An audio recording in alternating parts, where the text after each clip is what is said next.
এক লোক সে রিয়াজ মশাকা সাধনা করে, এখন সাধনা করতেছে, ওইরকম আসে যায়, একবার অনেকদিন না খাওয়া, অনেকদিন না খাওয়া, সে কোনো মতে মানে সে কেউ না দিলে বা সে খাবে না, কিন্তু সে ইস্তেকামত।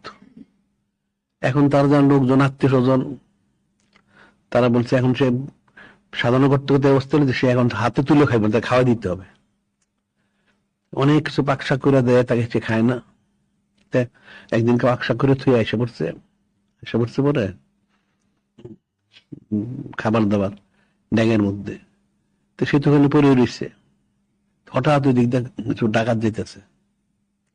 ডাকাতরা দিতে খুব খাবারের ভালো খাবারের গ্রান পথে কোথায় সে ড্যাঙের মধ্যে ভালো খাবার আছে, একটা লোক আছে, সে তো কথা বলে কিছু বলে না। ডাকাত জিজ্ঞেস করে তখন কি করবে, ডাকাত তাদের খাইতে চাইছিল, কিন্তু খাবে কেমন এটা, কিন্তু আমার বৃষ্টির সাথে কিনা কে জানে।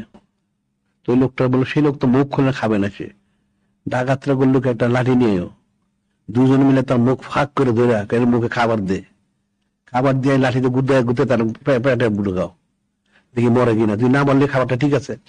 এখন কি করছে, তার তো মুখ সে ফাঁক করছে, তার তো লাঠি দিয়ে তার গুতে খাওয়াইছে। খাওয়ানোর পরে লোকটা সুস্থ গেছে, মনে হয় তখন কি ব্যাপার, পরে বাকি ডাকাতরা খাইছে, এরকম ব্যাপার। এই জন্য আল্লাহ না খাওয়ালে সে খাবে না, আল্লাহ ঠিকই তার খাওয়াই দিলেন। তারা ডাকাতরা এসে তাকে, সে খাবে না, তুমি খাইবে না, তারা একজনের মুখ ধরে ফাঁক করে আরেকজনকে লাঠি দিয়ে তার মুখে খাবার দাও, লাঠি দিয়ে খোঁচাও।